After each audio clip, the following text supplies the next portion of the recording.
When Florence and the Machine releases an album, it never simply drops. It descends, a bit like a vision. Everybody Scream feels like Florence Welch's most haunted revelation yet. It's an album where myth, womanhood and catharsis intersect. It's a world of sirens and saints, witches and martyrs, women who rise, rage and rebirth themselves through sound. In today's episode, we'll explore the mythology and folklore woven through Everybody Scream, uncovering how Florence continues her lifelong project of turning pain into ritual and emotion into myth.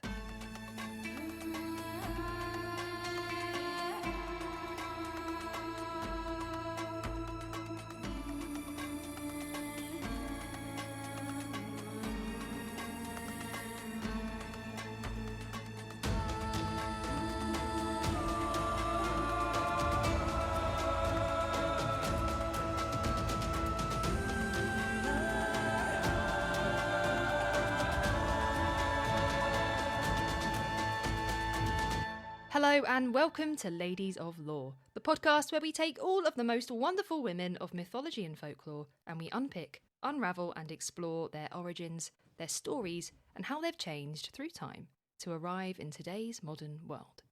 I'm India and I'm so grateful to have you here with me today. If you're new to the podcast, welcome on in. I really hope you love it here, and if you do, please follow or subscribe on your favourite podcast platform and you can leave me a review or a little comment. I love them all. I do also have a Patreon and a Discord server you can check out too, and if you listen to the last episode, you will know that I've had a bit of a break, and that did also extend to Patreon and Discord. So if you do join and think, why is it tumbleweed in here, India? That is why. But I'm back and I have lots of stuff to come. I actually just did a little mini exploration into the folklore figure Rhiannon and how she influenced one of my favourite songs by Fleetwood Mac, which was super fun, and that's over on Patreon. And as you know, we are having a musical episode today. We are covering an album that came out very fittingly on Halloween, Everybody Scream by Florence and the Machine. And it's only now I'm saying that out loud that I realise it all rhymes, doesn't it? Anyway, that wasn't as funny as I seem to have just found it. Anyway, this is going to be another one of those episodes where I experiment with a new format and a new way of looking at women in mythology and folklore, so I do hope that you enjoy it. Please let me know what you think, and let me know if you'd like to hear more of this type of thing, because I really enjoyed writing this one. And I promise you don't have to be a Florence fan for this episode. You don't have to have heard her music before. We're looking at lyrics, we're looking at themes, and how these tie in to folklore and mythology. And we'll be having a good old chat about lots of stuff, lots of witchy stuff, which I think we can all appreciate. I'm going to break down some lyrics and themes, like I said, see how they tie in with the things that we usually talk about around here, and I'm just super excited. So let's get going.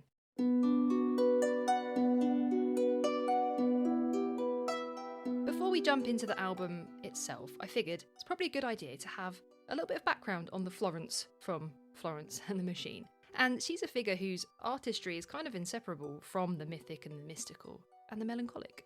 Born in 1986 in Camberwell, South London, she grew up in a household that was very much richly intellectual.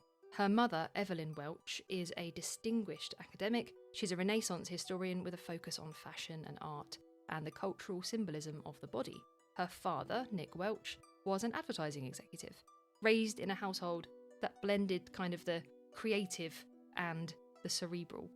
And she was exposed very early on to both classical literature and visual symbolism, particularly the Renaissance preoccupation with death, ecstasy and transformation.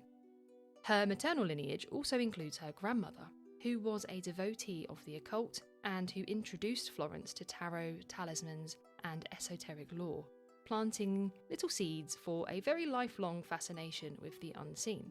Welch has frequently spoken about her childhood as one steeped in a strange, almost spectral sensitivity. She was a voracious reader of myths and fairy tales, and often found solace in the company of imaginary companions. So it was a bit of a precocious interior life. It was very much rife with fantasy and often shadowed by grief, and it formed a kind of early aesthetic theology, one that would later blossom into the sonic and lyrical incantations of Florence and the Machine.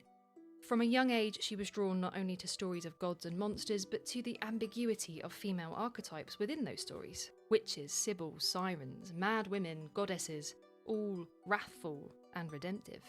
Her formal musical education was pretty minimal. but her expressive instincts were sharpened through an immersion in the sonic worlds of people like Kate Bush, Stevie Nicks and PJ Harvey, all women whose voices didn't just sing, but they summoned.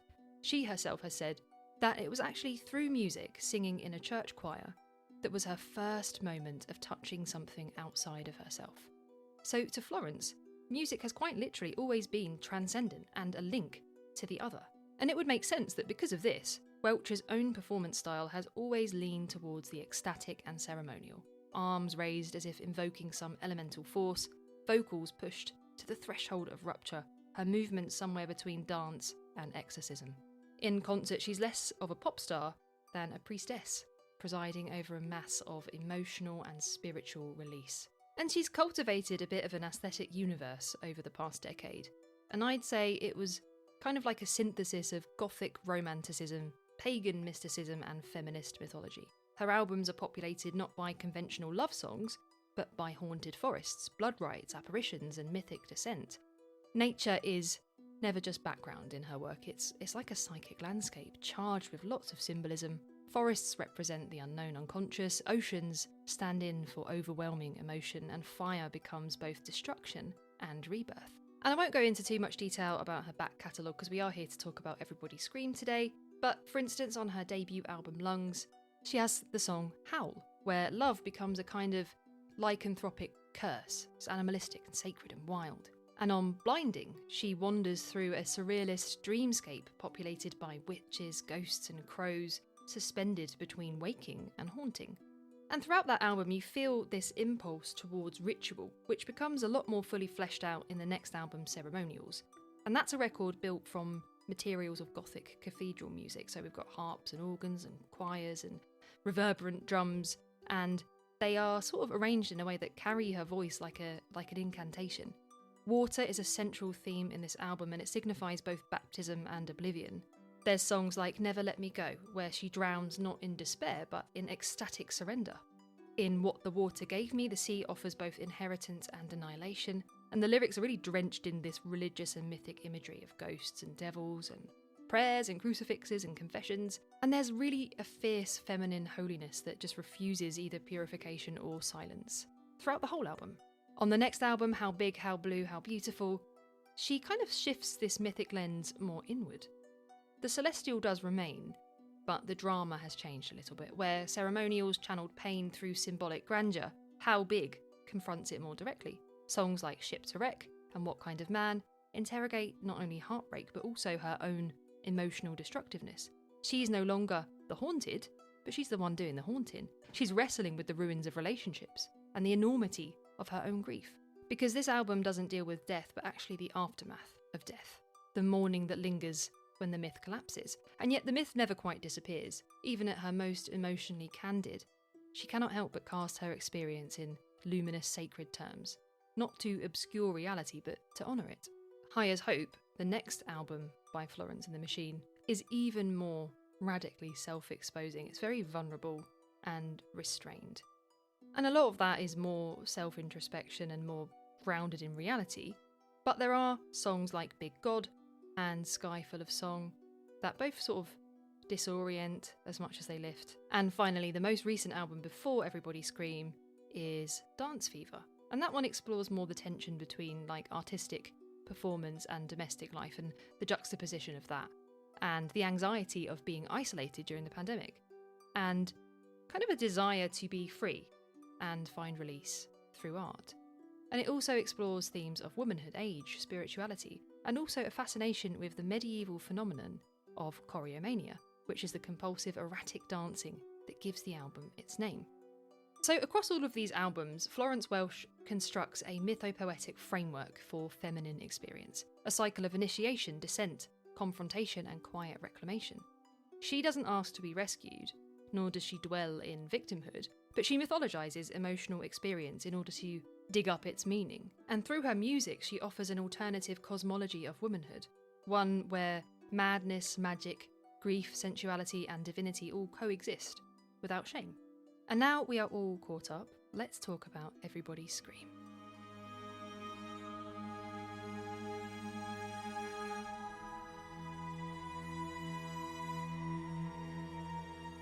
Everybody Scream is a fierce and fearless descent into the rawest chambers of the feminine experience. It's a mythic bodily and spiritual reckoning, shaped by trauma, transformation and transgression. Like I said, it was released on Halloween, so it already arrived very much steeped in ritual and metaphor, and it really fuses modern autobiography with ancient archetypes. The scream itself, all at once a sound of birth, death, protest and ecstasy, becomes the album's central gesture. It's an invocation, and it's a spell, and it's a release. And what is really important to note, and I will just put a little bit of a trigger warning here for child loss, the project was born from devastating personal experiences. In 2023, Florence Welch suffered a near-fatal ectopic pregnancy, and that was an event that she herself described as the closest I came to making life was the closest I came to death. And the fallout of that trauma is very much woven into the fabric of Everybody Scream, not only as a subject of grief, but also as the entry point into a deeper exploration of women's pain, silencing, and transformation across time. I had stepped through this door, she said, and it was just full of women screaming. And that scream, as I said, is very much central to the album, and it reverberates across the album, summoning a chorus of mythic figures, witches and krakens and sirens and sorrowing mothers. And while Welch has long drawn inspiration from folklore and fantasy, this album is not an aesthetic play. It is kind of an act of living myth-making. Because in this album, the magical and the medical and the poetic and the pathological are all inseparable. Witchcraft appears in this album not as affectation, but as ancestral memory and a survival strategy, really. It's a way of mourning and resisting and reconstituting the self after this obliteration. And music-wise, it's unruly and percussive. It's full of ecstatic chant and ritual repetition. Florence herself, I think she said, I think she wrote it in a notebook, the first thing that she wanted to do was hire a witch choir. And I believe that is what she did, and you can hear said choir throughout the album. A lot of it is not very easily consumable, but I don't think her music ever really has been.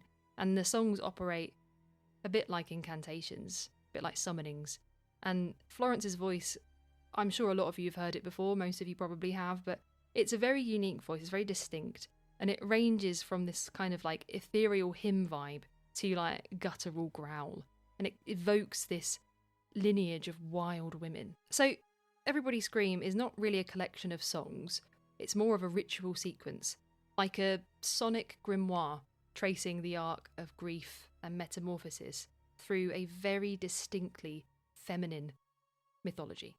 It's everything all at once. It's very much monstrous and maternal and feral and mystical, and it speaks from both the wound and from the altar. And I think it's one of the most exposed and mythically expansive albums that Florence and the Machine has released. And what I want to do, I thought about analysing each song track by track and going through the lyrics and finding links to different mythologies and folklore and characters, but I feel like that might be a little bit boring for you guys.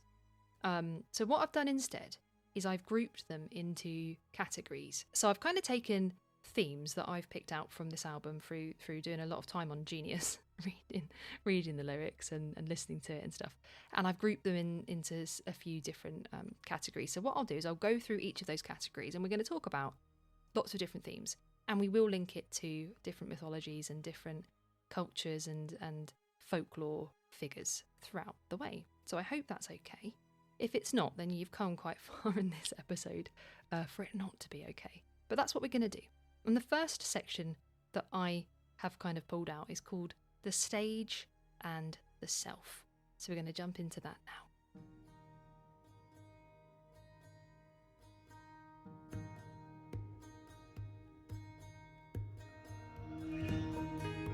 The album opens with its title track, Everybody Scream, a thundering invocation that establishes the tonal and spiritual terrain that we're about to enter. It is both temple and theatre. It's like a ritual of blood and sound, and it's a space of like feminine reckoning. At its core, this song is a reclamation of space. All kinds of space. Sonic space, physical space, mythic space. Literally from the very first line, get on the stage and I call her by her first name. She sort of positions performance as possession, the stage is the altar, the body is a vessel. It's not just entertainment. I know I keep using this word, but it's invocation. You don't get a point every time I say invocation in this episode. If you did, you'd have lots of points. And there's also a duality to the song that echoes through ancient ritual drama. The ecstatic ceremonies of Dionysus, for instance, the masked dances of the Maenads, the trance-like states of oracles. And in the background, you hear everybody dance, everybody scream in this kind of like chant type situation. And I guess it kind of functions like a chorus in a Greek tragedy. It guides us into this like communal catharsis. And the song becomes like a sacred space where emotions that are too large to just be spoken are given full permission to just erupt. And she kind of covers this in her own words where she says, "Here I don't have to be quiet. Here I don't have to be kind. Extraordinary and normal, all at the same time." So that is where the monstrous feminine, the too loud, the too emotional, too much, is not punished, but revered. And we've all felt like that. Too loud, too emotional, too much. But there on the stage, Florence can be her true self. And she's extraordinary, but she's also normal. Because we all feel those feelings. But what lies beneath that euphoria is something far darker. As I said earlier, the context of Everybody's Scream is not just artistic, it's existential. Like I said earlier with the pregnancy loss and that quote that I mentioned, I walked through the door and it was just full of women screaming. And that really does, that just lingers throughout this track and the album as a whole. And throughout her discography, Welch has long flirted with witchcraft as a metaphor, but Everybody's Scream takes that to a much deeper, more lived urgency.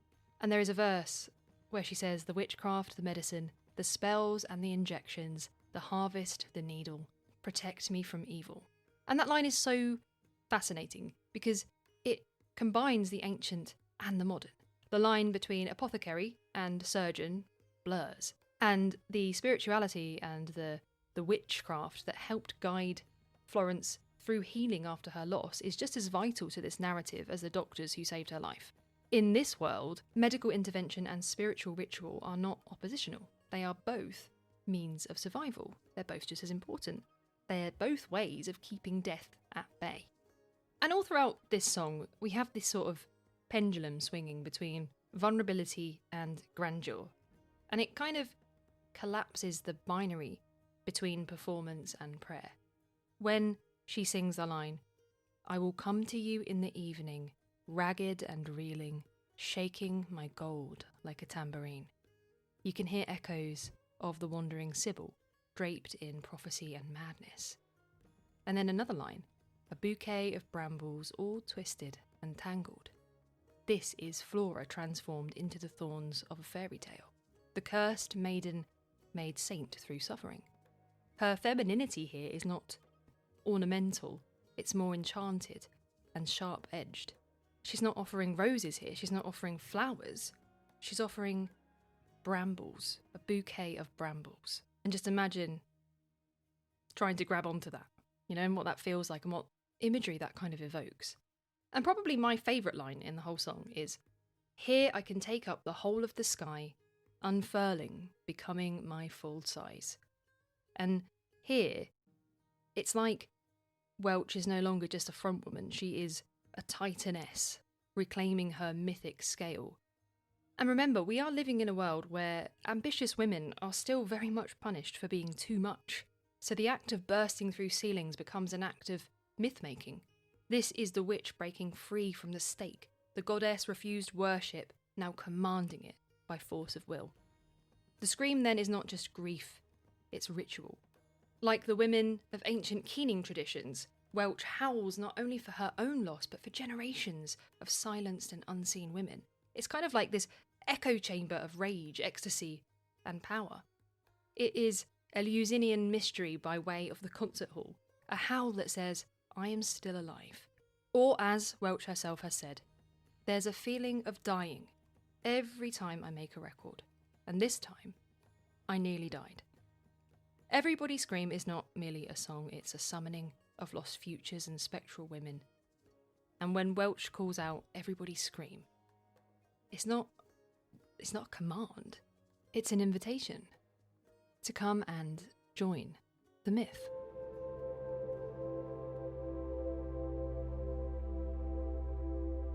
Now, this next bit I am going to call Resurrection, because if Everybody Scream, the song, is a bit of an invocation, one of the greats is a confrontation. And it's a confrontation that comes from the underworld. It's a reclamation of lineage and power, long denied. From the very first line, which is, "I crawled up from the earth, broken nails and coughing dirt," Florence Welch positions herself not just as a survivor, but as revenant. She emerges like Persephone, clawing her way out of Hades, not as a maiden plucked and returned, but as a queen of shadows, dragging herself upward through soil and silence. This isn't a passive resurrection, it's more of a feral rebirth. So maybe she's a bit less like Persephone, and more akin to the Aztec goddess, Mictlantecuhtli. And Mictlantecuhtli is also known as the Lady of the Dead, and she's a very powerful goddess from Aztec mythology who rules over Mictlan. This was the underworld, and she rules alongside her consort, Mictlantecuhtli, and she's often depicted with a flayed face and a jaw agape to swallow the stars. And she presides over death not as an end, but as a sacred passage. She's a guardian of bones and a protector of souls, and she's actually the mythic origin of Dia de los Muertos, and her ancient festivals were the precursor to this. And she continues to be associated with the celebration of ancestors and the dead through rituals and offerings. And I thought about one of the greats. I love this song, by the way, it's really, really good, and if you haven't listened to it, I would very much recommend. But I thought about Florence Welch in this song, and I was trying to think about the journey that she's going through in this song. And it just, it really made me think of this mythological figure. Because this sort of like visceral resurrection really does echo the terrain of Mictlan, which is the Aztec underworld, like I say. It's not gentle, right? It's not a resurrection that was a reward. It was earned through suffering and endurance, just as in Aztec cosmology. And Mictlantecuhtli is a figure to be both feared and revered, and that's something again that I think comes through in this song. You know, she was a sovereign over what society tries to repress, like decay, sorrow, and female rage, and death's fertile power. And in one of the greats, Florence Welch comes back not as a survivor, but as a bit of a liminal figure, really, and she embodies both death and divinity. And she becomes almost a contemporary Mictlantecuhtli. And as we all know, women who return from the dead, across all mythologies and folklore, very rarely come back unchanged. They come back and they are feared. Inanna, to mention her again, stripped of her powers, hung on a hook like meat, and resurrected only after sacrifice. She returns not softened, but she's actually sharpened. Medea, for instance, betrayed and bereft, emerges as kind of like this divine avenger, fire in hand, and any mercy left way far behind. And Welch channels this mythic metamorphosis as a bit of an artistic inheritance. To become one of the greats is not just a career ambition, it's an orphic journey into death's architecture, into an industry and an ideology built to consume women and discard them. And she's singing right from the edge of that abyss, stitched back together, like Isis reassembling Osiris, but this time for herself. And it's really interesting because she goes on to mention trophies. She says, "Killed every one I'd ever kissed, hung them on the wall like trophies." And it conjures an image of Artemis, the virgin god of the hunt. Independent, blood-soaked and feared. And there's also Kali, the Hindu goddess of time and destruction, often depicted wearing a garland of skulls, not trophies of cruelty, but trophies of transformation. And Florence Welch in this song is dangerous, not because she harms, but because she survives. Like Medusa, she becomes monstrous only in response to violence. Her gaze is defensive and her power is misread. Her lyrics become a Gorgon's ledger. each kill as a protection. And when she asks, "Do you regret bringing me back to life?" it is less a plea than a warning. Like a whisper of Lilith, the first woman and eternal rebel, banished for refusing to submit. Even the line, "I wrote down all my fumbling visions transmitted by a television," hums with an almost prophetic tension. Here, Welch, to me, becomes a bit of a seeress, speaking in riddles, far too wild to be understood, too precise to be ignored. In myth, as we have seen quite a lot over the course of this podcast, those types of women are often maddened, and their truths are completely dismissed unless they are filtered through a man. And one thing that happens a lot in this album is Welch just completely embraces madness. She steps into it and owns it, completely unafraid. In fact, she sings in this very song, "So like a woman to profit from her madness."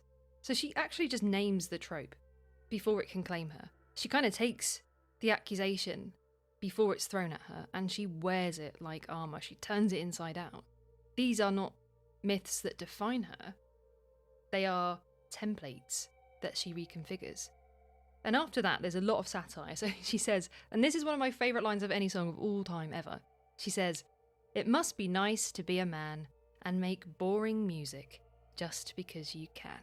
And that to me is far more than industry critique, although it's definitely industry critique. I see that as a bit of spellcraft. It's like Circe naming the pigs. It's the enchantress revealing this illusion of masculine genius, stripping away all of that mystique to expose the pure and utter entitlement. It's like a lyrical dagger, and it's so precise. And she goes on to be even more cutting and precise. She says, "You're my second favourite frontman." And that's just such a tease, isn't it? It just reveals this like tightrope that we walk as women, especially women in art, but I think it extends to just all women, you know? We're fierce but still charming. We have to be brilliant but still desirable. And she goes on to talk about femininity, where she says, "Too feminine to function, a pile of bodies and a trail of destruction." And in my head, I'm listening to that and it's kind of summoning the Maenads, the wild devotees of Dionysus, whose ecstasy and rage tore men up, limb from limb. And I mentioned the Banshees before, but it also gives Banshee to me, the Irish death wailer. And all of this is just terrifying because it can't be tamed. And the scream is not chaos, it's catharsis. It's a reclamation. And then at the end, we've got this repeated image of arms outstretched back from the dead, streetlights bursting overhead. And that resonates like crucifixion. But in the hands of Florence Welch, it's a re-enchantment. The outstretched arms recall not only Christ, but Bridget, the Celtic goddess of poetry, flame and renewal, whose blessings often came through pain. The burst of light above is no divine spotlight, it is resurrection by way of performance. In this song, Welch stands as martyr and witch, oracle and, ultimately, rockstar, bearing wounds and wonder in equal measure. And the closing mantra of this song is, "I will let the light in, I will be happy, it will be perfect." And this again to me just feels like spell work. And to me that is a bit like the chants of Julian of Norwich, who was a medieval mystic, and we're going to come back to her in a bit. Because Welch invokes the same stubborn and sacred hope, and it's like a mythic refrain at the end from the mouths of cursed women, who even in ruin dare to imagine healing.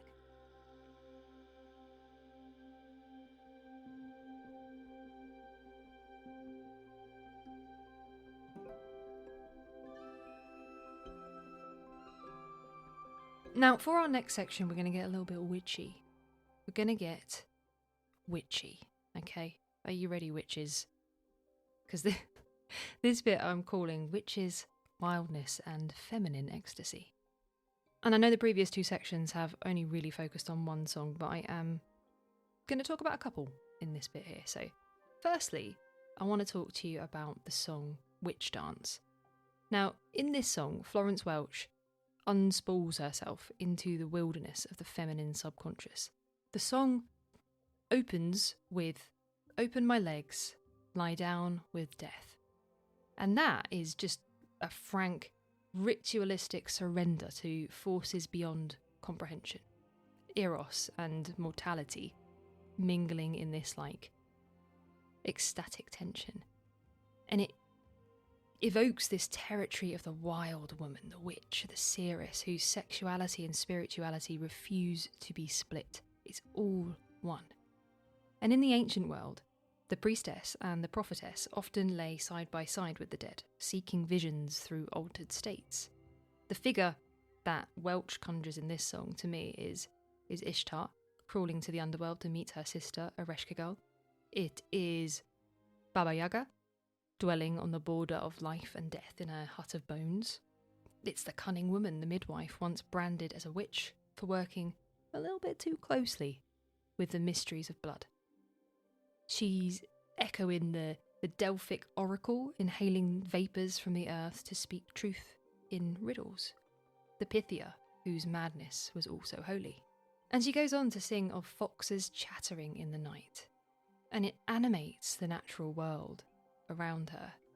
Her desire is beyond reason and her body bleeding, yet she cannot stop. And to me, that's a direct echo of folkloric women who dance themselves into ecstatic exhaustion. In this song, she's embodying the archetype of the Maenad again.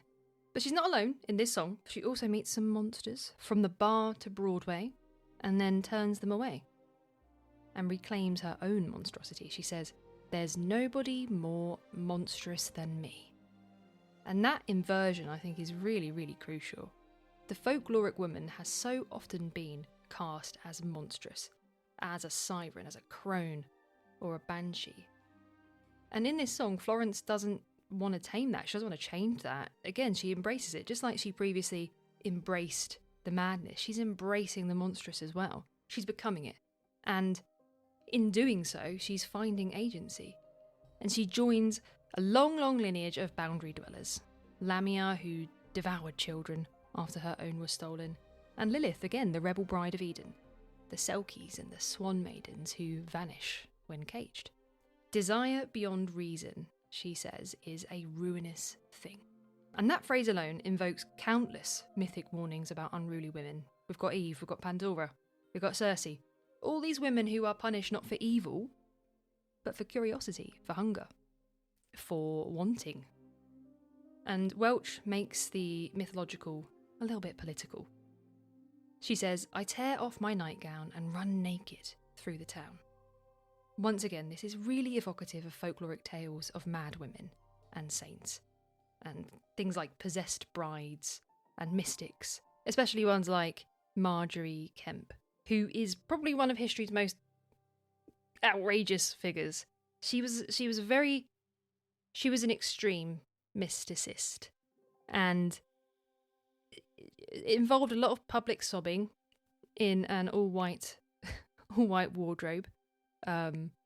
And she also wanted to be laid naked on a wheel, taken from town to town and have mud thrown over her. She was very extreme. But what's really cool about her is that she was completely and utterly illiterate, and yet still wrote the first English autobiography. So what we know about her actually comes from her own book. So yeah, you can find that book. And I won't go into too much detail about her today, but I'd love to talk about her a bit more in depth at some point. But this is the type of figure that I think is sort of conjured up in this song, and how Florence Welch sings of, tearing off her nightgown and running naked through the town and crying. It's very dramatic. And the lyrical terrain shifts a little bit in the song Sympathy Magic, where it kind of goes from the wild external motion of witch dance into more of an internal unravelling. She says, "Crouched in a ball gown, anxious and ashamed," which to me puts her in this posture that's like a little bit fairy tale and a little bit post-stardom trauma. She's kind of like a Cinderella wrecked by the weight of fame and performance. And she says herself, the vague humiliations of fame. But to me, these humiliations feel less about external gaze and more about the systemic weight placed on women in the public eye. You need to be beautiful, you need to be good, you need to be worthy. And Florence's response to that is, I do not find worthiness a virtue. And that to me is like a renunciation of not only patriarchal judgment but also of religious morality. She says, it didn't keep me safe like you told me that it would. And there's a lot of this spiritual tension in this song. She says as well, the only God that I know does not want me on my knees to believe. Instead, arms wide and head high, aching. This theology, if you can call it that, is again steeped in feminine mysticism, and it is the same tradition that gave voice to Hildegard of Bingen and Julian of Norwich. The divine is not distant, it's not fatherly. It's wind, it's light, it's the sun. She says, let the chorus console me. Again, that summons this ancient function of the collective voice. And it goes back to what I said earlier about the Greek chorus. It's conscience and witness, and it's a reminder that no woman weeps alone. And if we think about Witch Dance being a bit more of a rageful song and Sympathy Magic being a more of a aching song, the song Kraken seduces. And the sea monster here is not a male fantasy of femininity. It's not a siren luring sailors to doom. Instead, Florence gives voice to the creature herself. She is the devourer. She's the one whose tentacles crush. Do I terrify? She asks. Half taunting, half tragic. The Kraken is a folkloric beast that stirs from the deep when ignored, when misjudged, when it's pushed a little bit too far. You didn't see me, just another drunken groupie. So when your hand reached out, I pushed you further down. This song inverts the male gaze, and in doing so, she becomes the watcher. I fix you in the gaze of my one unblinking eye. So she's joining this pantheon of oceanic goddesses and monsters here. Tiamat, the Babylonian chaos dragon. Sedna, the Inuit sea mother betrayed and transfigured. Scylla, transformed into terror after betrayal. And it's in this song that Welch most directly channels this monstrous feminine idea. And you can read more about that in the works of scholars like Barbara Creed or Marina Warner. But it's this idea that female power, once it escapes patriarchal control, becomes horrifying. Welch here refuses to be slain. She is growing limbs, she's singing louder, she's swallowing ships whole. And yet under all of that, under all of this fury and rage and power, she's still wounded. She still says, do you see me now? Over and over and over again. And it's just really revealing that beneath the monster's gaze is just the girl who wasn't seen or heard. In the wake of her miscarriage, Welch spoke about how surreal it felt to perform through physical agony, to feel something moving inside her that was not a child, but a threat. I never knew my killer would be coming from within, is a line from the song King, which is on the previous album. And it's really interesting that she wrote that song before any of this had happened. But here, it sort of resurfaces, not directly, but in essence, the Kraken becomes the grief that went unseen, the pain that bloated underneath the surface until it broke. So if you take all of these songs together, they are kind of the feminine archetypes, right? You've got the witch, the mystic, and the monster. Each woman is in extremis. Each one challenges the binaries of good and evil, sane and mad, beautiful and grotesque.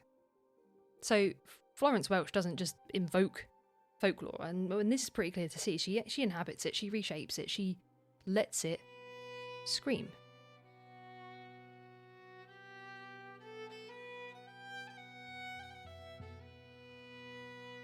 And this next section is called Blood and the Body, and we're going to talk a little bit about the female body and how that's represented across the album. And I'm going to start with the song Perfume and Milk, because here Florence reconfigures the physicality of the female body into a site of transformation and sacredness. And this song begins in a bit of a domestic tone, really. It's kind of like observational. Perfume and milk, the body in bloom. And that sounds quite nice. But this is not a soft ode to femininity. It's a slow immersion into decay and regeneration. The whole song is just pulsing with an earthy materiality. She speaks of rot, worms, herbs, soil. And these all just echo folk rituals tied to fertility and the cyclical death of the seasons. Think about when we spoke on our Corn Mother episode. You know, this is Demeter grieving Persephone, but it's also a contemporary woman grieving a body that has failed to carry life to term. And Florence has spoken really openly about what happened back in 2023. And in an interview with The Guardian, she recalls returning to the stage just 10 days after emergency surgery, bleeding internally during the performance. She said, "I had a Coke can's worth of blood in my abdomen." And I think Perfume and Milk carries this duality in every single verse, you know? It's the bodily abundance of blooming and lactating and sort of softening into that maternal instinct, completely juxtaposed by the rot, the ruin, the flurries of frost that return too soon. And again, that creates this ancient tension, because in mythology and folklore, across all cultures, the female body is sacred and is also feared. We see that, you know, the old duality bingo bell that we've been ringing for like over a year now. The female body is the site of divine creation in so many mythologies, but it is also the site of monstrous danger. And not only in mythology and folklore, but think about every single episode when we get to the rise of Christianity, when we get to that medieval period, and women fearing becomes at an all-time high. The female body has always been a horrific danger. So think about Lilith, the first woman in Jewish folklore who refused to submit to Adam, and she was just recast as a demon of child death. Or Hera, she was the protectress of women and the destroyer of the unfaithful. And I think there's a really good line in this song where she sings, "Am I a woman now?" And I think that's really interesting, because this question is posed not in a sentimental way, but in grief. And that grief takes on a more ritualistic form in the song "You Can Have It All," where Florence sings, "I sit in the salt water, call in a vision of my daughter." And that gives the imagery of a private seance. I light a candle, place my grief upon the altar. Here she becomes both mother and mourner, witch and woman. The home becomes a shrine. She arranges furniture like casting bones, trying to regain any kind of control in a world she knows cannot be controlled. She buries her scream in the garden, and from it grows a red tree. That is a really startling image that feels lifted from a Celtic myth or a grim fairy tale. For instance, in Irish legend, the red tree or the rowan tree is both protection and omen. In Florence's mythology, in this song, it's the thing born of pain, glowing unnaturally with jagged leaves. It's alchemy. The scream that she's buried in the soil hasn't disappeared, hasn't gone away. It's transformed. It's got roots. It howls in the wind. And just to loop back to Sympathy Magic for a second, because that song also enters the body, but from a bit of a different angle. That is more from the stance of recovery. And she sings of scars that fade, but still pull inside. And that's a bit of a poetic rendering of trauma memory and somatic haunting. It's interesting because in many old tales, witches aren't born witches, they are made through grief and disillusionment, through a big suffering that the world can't explain, and thus condemns as unnatural. So this ball gown and glamour and divine femininity is crumpled, and what rises from it isn't innocence, it's power. And it's in Perfume and Milk where we have the most direct references to the medieval mystic Julian of Norwich, mostly in the line, all shall be well, which was a refrain that echoes probably one of the most enduring lines in Christian mystical writing, belonging to Julian of Norwich. And she was a 14th century anchoress who, during a near-death experience, received a vision. And this vision was so radical in its tenderness that it would survive plagues, inquisitions, and centuries of silence. She wrote, "All shall be well, and all shall be well, and all manner of things shall be well." And that phrase is not born out of naivete, but of confrontation with death, pain, and spiritual disorientation. And Florence's own invocation of it doesn't come clean. It's tangled in rot and ritual and pain. As I said earlier, perfume and milk, the body in bloom, the rot and the ruin, the earth and the worms. So the transcendence doesn't rise above the body, it's within it. And Julian, too, refused to separate body from spirit. She wrote of God as mother of divine milk and wombs, of the holy found in flesh and blood.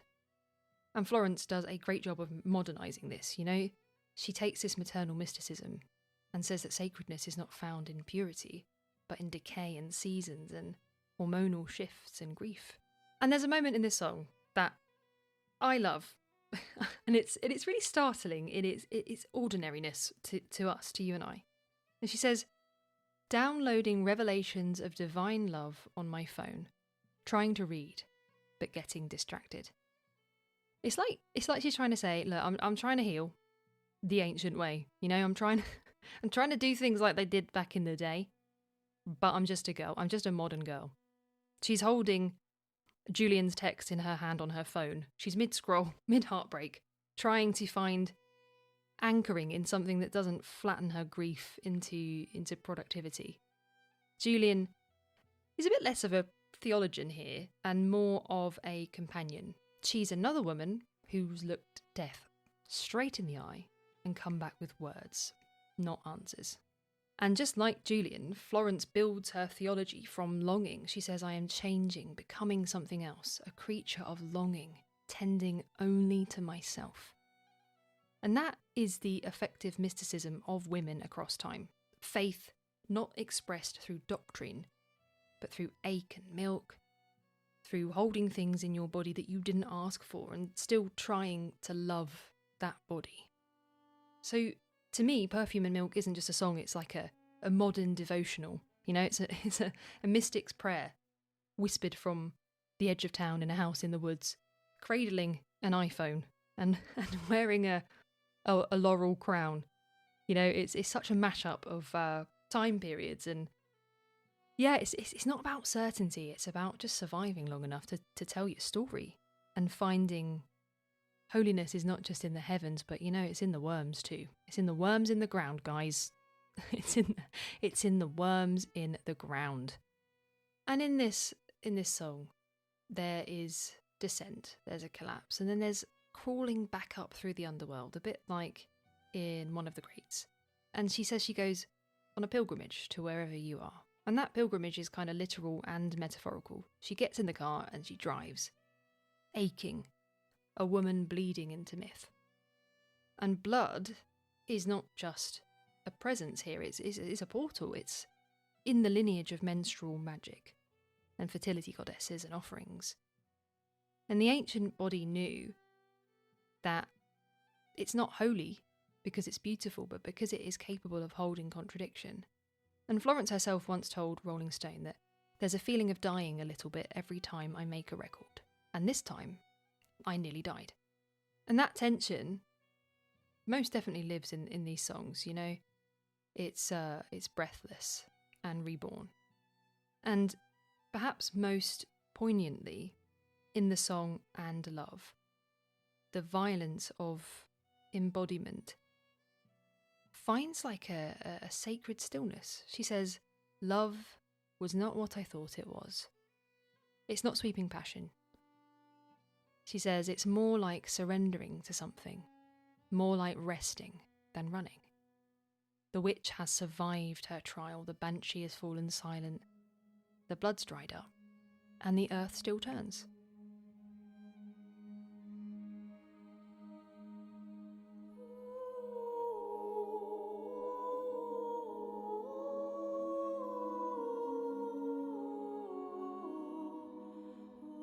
Now I'm going to talk a little bit about domestic myths and cursed romances and just everyday folklore. Because if much of Everybody Scream conjures grand mythic rituals and elemental forces, songs like Buckle and Music by Men bring us crashing back into the domestic, which is no less of a haunted place. Because these are the songs of kitchen table grief, of writing out text messages that you never send, weaponising silence, of the tragic Apple Notes app, of heroines in therapy sessions and in the shadowed corners of modern romance. And yet they are steeped in folklore. The folklore of gendered longing, of archetypal betrayals, of the kind of love that resembles a curse more than a blessing. In Buckle, Welch offers what's perhaps the most biting, emotional portrait of the whole album. A woman unravelled by desire that she knows will destroy her. I made 1,000 people love me. Now I'm all alone, she sings. And to me, that reimagines something like the siren as an exhausted, abandoned performer. She's been worshipped from afar, but she is alone in her own wreckage. And the man that she desires is casual and cruel and withholding, and he becomes a bit of a trickster god, maybe like a Loki figure or a shapeshifter, someone who arrives only to disappear. And she says, when he enters the room, I just buckle.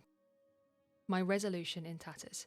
It's like a love spell gone wrong, or a spell cast by patriarchy itself, one that teaches women to desire the unreachable, or the emotionally vacant. In fairy tales, the woman waits by the window. In Florence's world, she's blocking a number that won't stop echoing in her dreams. Like a modern witchcraft, where the ritual is the text thread, and the altar is the bed that she's left crying in. And in the chorus, she says, keep me a secret, choose someone else. I'm still hanging off the buckle on your belt. The buckle is like a talisman, like a cursed object. This isn't just a love song, it's an invocation of binding, like an old Scottish charm to ensnare a lover. But here the spell traps the speaker herself. The lover becomes a devourer, a dark force. We could just as easily be in the myth of Hades and Persephone, but stripped of glamour and dragged out into a night out in Soho. And if Buckle explores the claustrophobia of longing, Music by Men turns that yearning outward into more of a cultural critique. This song is sharply funny and bitterly sad, really, dissecting the emotional asymmetry between the male and the female artistic voice. Let me put out a record and have it not ruin my life, she pleads, capturing not only the burdens of being a female artist, but also the emotional labour of simply trying to love a man who won't look up from his phone on the way to couples therapy. And in this song, Welch calls out the myth of effortless masculinity in music. The indie bro who can wear a t-shirt and be a genius. And remember back on one of the greats where she said it must be nice to be a man and make boring music just because you can. This sentiment echoes very much through this song as well, because this track references a relationship strained not by hatred but by ego, by silence, by fragility, the kind of slow drip suffering women have been enduring in relationships for centuries. It's not a gothic tale, it's a very much domestic one. And yet it draws its power from folklore just the same. Because there's a long literary history of women attempting to love men who cannot hold their weight in the story. Consider Jane Eyre and Mr. Rochester, or the wives of sulky husbands who always return to the sea. Welch taps into this with lines like, I fall in love with everyone I meet for 10 minutes at least. And to me that evokes a kind of cursed romantic archetype, the woman fated to love but never to be truly met. And these two songs might seem smaller in scope compared to the mythic conjurings elsewhere in the album, but they're no less significant. In fact, they're necessary, because they remind us that folklore doesn't only live in the forest or in ancient ruins. It lives in your phone. It's in your WhatsApp messages. It's probably in your Snapchat with a filter on. It lives in all of the sleepless nights, in all of the endless scrolling on dating apps, in the women who still can't stop hoping in the man who's never asked to change, in that ache that repeats lifetime after lifetime. Florence herself, reflecting on her career, once said, "There's always this push and pull between destruction and beauty. It's where the power is, in the tension." In Buckle and Music by Men, that tension plays out not as a scream on stage, but as a quiet devastation behind closed doors. These are songs of hauntings, not by ghosts, but by unmet needs. Not by ancient gods, but by modern indifference, and yet they feel no less sacred. And through their vulnerability and fury, they become spells of their own, whispered in bathrooms and blasted in headphones. Because the folklore of womanhood, after all, has always been a patchwork of sighs and screams and unsent messages. And even the smallest heartbreak is mythic. And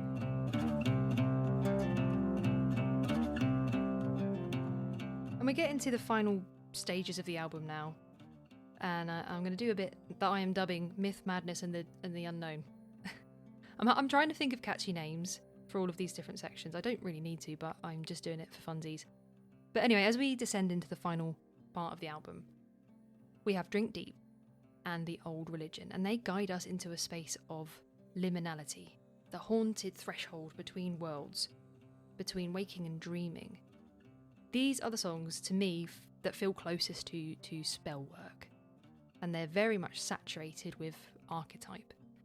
They evoke the deep myths that have always surrounded women's bodies, blood and longing, tales of fairies and witches and forests, of madness and sacred knowledge. Drink Deep is probably the most overtly folkloric piece on the record, drawing from fairy lore with unsettling precision. The speaker descends through bramble and briar under ash and oak, which are very classic entrances to the underworld in British and Celtic folklore.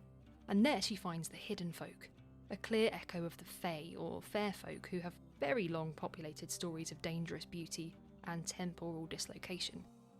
In traditional tales, time spent in the fairy realm is often disorienting. One night may equal 100 years. In Florence's lyrics, what I thought was a night was 1,000 years, and what I thought was a sip was 1,000 tears. The enchantment there is both seductive and horrifying, which I think all true enchantments are. And that mirrors the tradition of the changeling myth, of women who vanish into the otherworld and return altered or just don't return at all. But Drink Deep kind of complicates that narrative, because the singer realises she is drinking not only from the Fae realm, but from herself. And she says, "I drank of myself." It's a radical act of self-devouring. It's an image with strong links to feminist psychoanalysis and to myths of transformation and sacrifice. The cup, a vessel of both communion and consumption, is a powerful symbol of feminine mysticism. Here, the woman is the witch and the spell, and the chalice, all at once. And then we move on to The Old Religion, which is a title already weighted with occult resonance.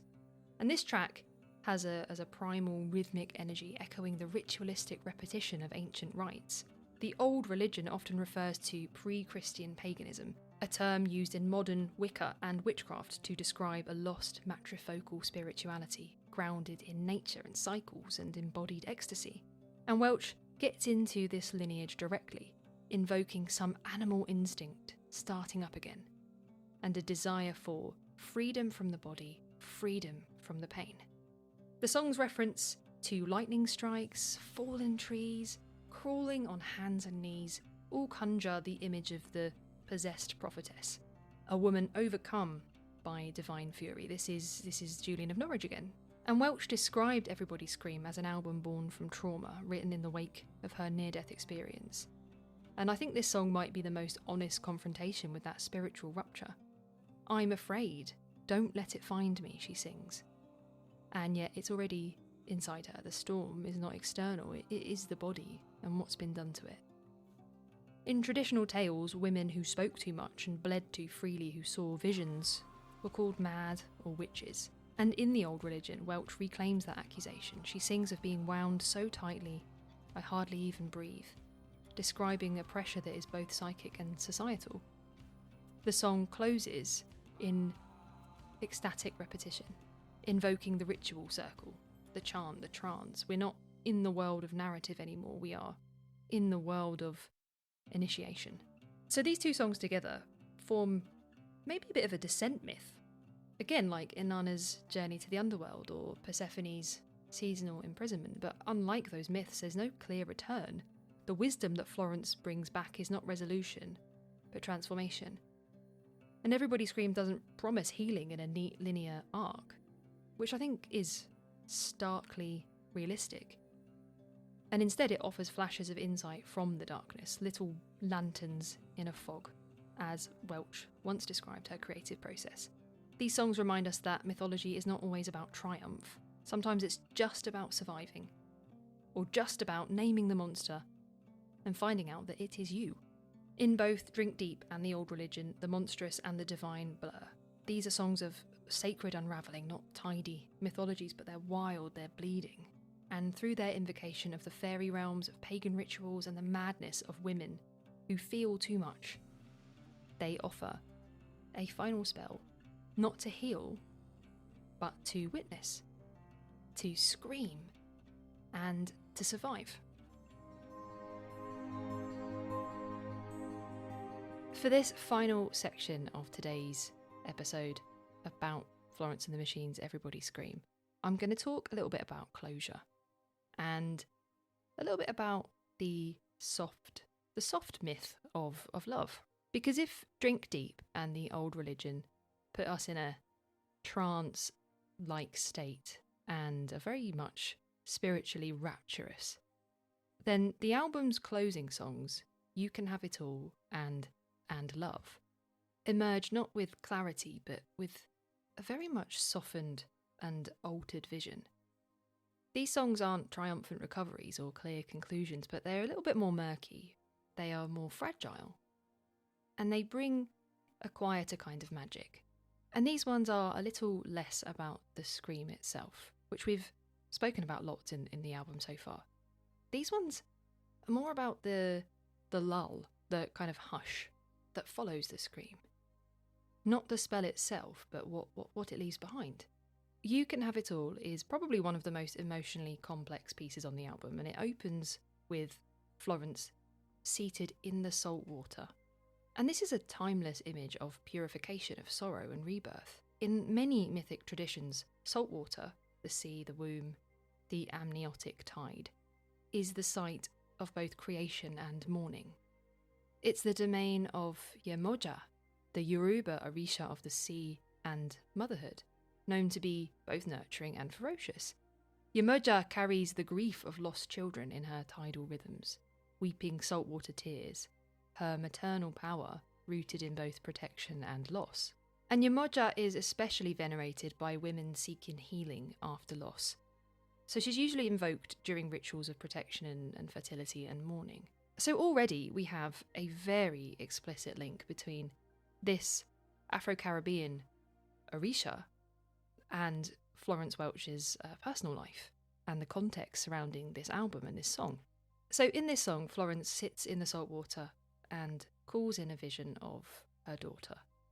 And to me, that is invoking a gesture that feels very much directly aligned with Yemoja's domain. Because this is a song about mother loss, and it's not necessarily the loss of one's mother, but it's the loss of motherhood itself. It's the grief of a pregnancy that ends in trauma rather than in a birth. And the salt water becomes potentially both ocean and amniotic fluid. It's a place of return.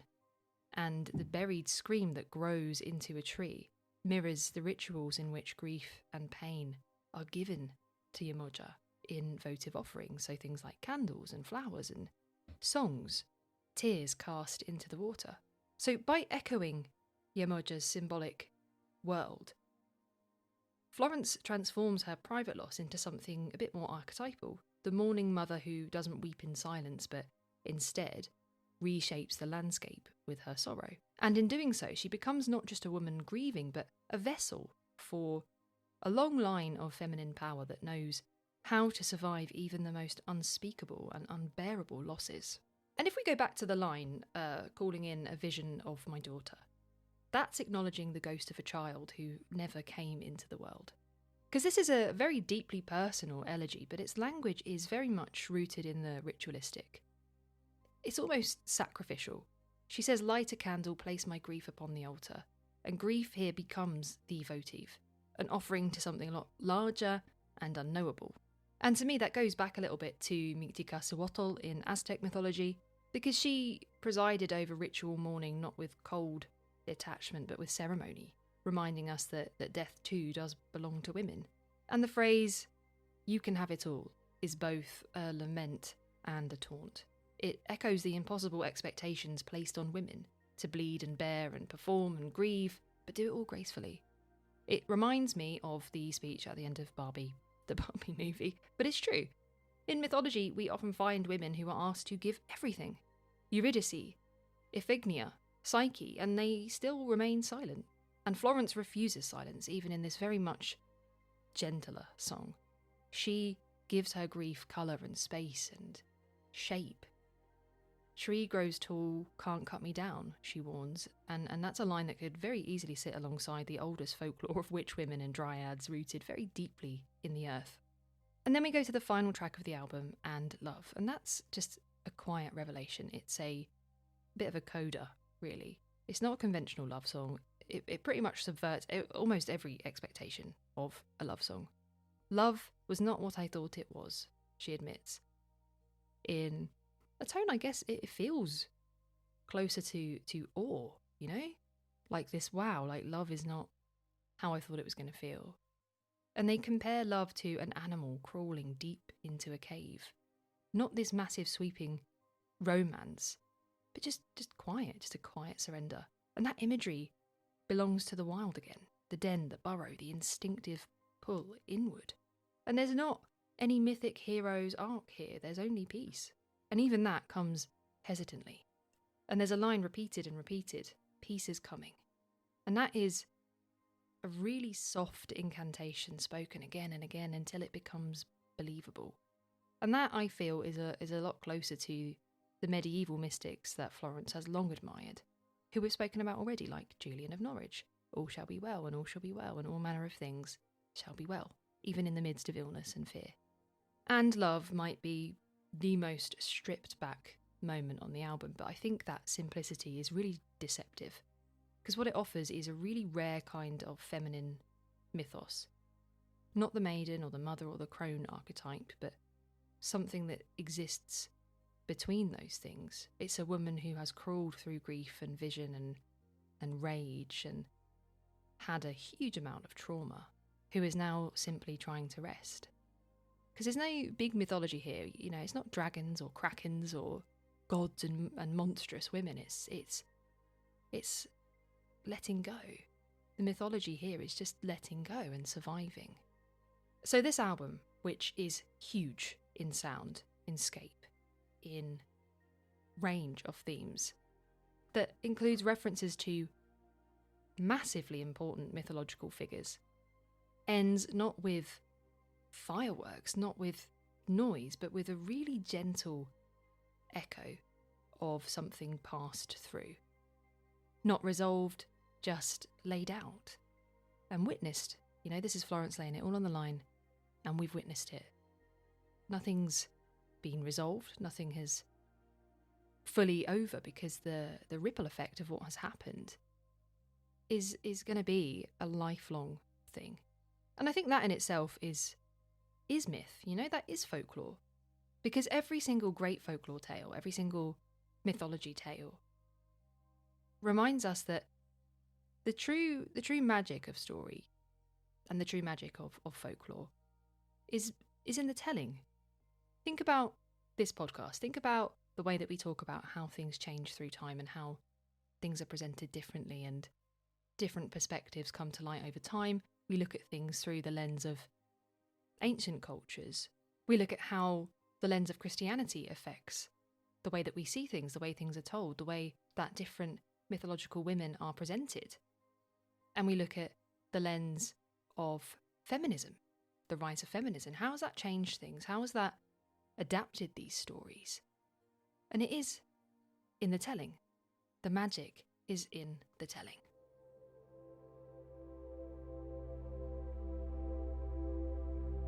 As Everybody Scream draws to a close, what lingers for me isn't the echo of the songs and of Florence Welch's voice, but it's the resonance of something a lot older, something mythic and ancestral.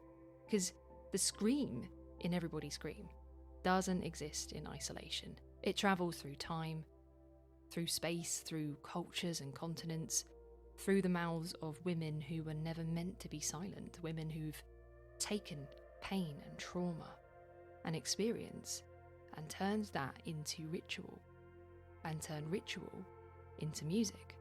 And as we've spoken about throughout this episode, Florence doesn't stand alone. She very much accesses a long, long line of women who have this feminine power that's equal parts wisdom, equal parts wild. The kind that refuses to be domesticated or forgotten. Florence very much sings in a lineage. And we can hear that if you look at the mysticism of Stevie Nicks, who, like Welch, wears lace and trauma like spellwork. She danced barefoot on the stage and sang of Rhiannon, a witch and a goddess, a woman who can't be held down. And you hear it again in people like Kate Bush, whose voice spirals like smoke and weaves domesticity and wildness into a dreamscape. In more recent times, Anna von Hauswolf, who I'd really recommend you guys go to listen to if you like this sort of stuff. Because in her music we hear the sacred turned terrifying. There's organ drones and operatic wails and ghosts and all kinds of stuff going on there.